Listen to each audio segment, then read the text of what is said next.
Hey, I'm Mike Miltimore from Riversong Guitars. Today I want to tell you how easy it is to adjust the angle on our patented Riversong guitars. What's different about our guitars to understand the adjustments is that the neck runs all the way through the inside of the guitar. So then the back end piece here becomes a structure and allows the body to float around the neck. By having that system, we can actually adjust the angle of the neck on the body. So basically do a full neck reset in seconds under full string tension to get the action that you want. No more do you have to take your saddle that's in here, sand it down, take the guitar right apart, sand it down, put it all back together, and see if it's going to be good or not. You can do it non-destructively over and over again and get it so it's exactly how you want it to be. So the 4 steps, it's really simple. It's tune, straighten, adjust the angle, retune. It's just that simple. I'm going to show you how to do it. I'm going to show you how to get back to the start where we start at the factory and where we minimally recommend putting the guitar necks. So let's get into it. So the first step that we do to the guitar is tune it to A440, which I'm a little flat right now.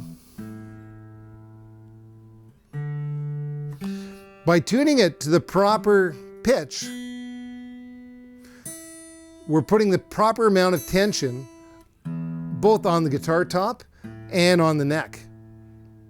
And by doing that, we'll be able to see what the neck is doing, and the top is bowing up or down depending on the string tension, and we can get perfect string height for you. So the first step is tune, which we've done. Second step is straighten. Straightening is by adjusting the truss rod underneath the 24th fret. So we push down on the 22nd fret and the 1st fret, and we measure at the 9th fret. And we see how much movement there is on the string. In this particular case, we've got, I'd say 1/2 millimeter, but it needs to be more like a paper thickness. Very, very close, almost touching. So we do that by adjusting the truss rod. So I spread the D and the G string here, put my truss rod in with my Allen key. This is a 5/32 Allen key. This came with your guitar, and this is the only tool we recommend that you adjust your guitar with. Anything else that you need a tool for means that you're adjusting intonation or strut length or something like that, and that's a different adjustment that we should show you in a video. So we're going to turn it clockwise because there was a little bit more space than I wanted to have. So I'm just going to do a couple little adjustments like that. I'm going to remeasure.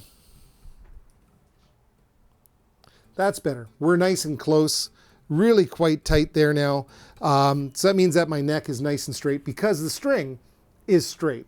So you don't need a straight edge. You don't have to sight down the neck or anything like that. Do it this way. You can do it very easily, very quickly, almost by feel, and that gets you to a really great spot. The next thing is we're going to adjust the neck angle. So if you're way out of whack and you're not sure where you need to be, I'm going to show you how to get to a point where you can start from and play around from there. But if your guitar came out of the box and it plays great, you don't really need to adjust it. You can just leave it be. But just in case you want to adjust it, we use this. This is our shim. It's 1.2 millimeters. This shim is the minimum recommended height, and it's what we test every guitar before it leaves the factory. So we make sure that the string height, it can play at that minimum height. So in order to do this, you can see if I just leave it there, it just falls out. It doesn't stay. That's because the guitar right now is set up around 2 millimeters. 2 millimeters is our recommended height I believe, to be the perfect balance between strumming and noodling around. So to adjust that, we put the Allen key that came in, the 5/32 Allen key, into the back of the guitar. This is your neck angle adjustment. And what we're going to do is we're just going to turn it clockwise, like this. And we're going to turn it to the point where that piece hangs out there. Just like that. So now we're past that 1.2 mark. The guitar still plays, by the way, past 1.2, but it's being tested at 1.2. Now what we're going to do is we're going to adjust the angle adjustment counterclockwise till that piece falls out. So we're just going to adjust it. There it is. It just falls out. Now the guitar is at 1.2 millimeters. It is our lowest recommended setting.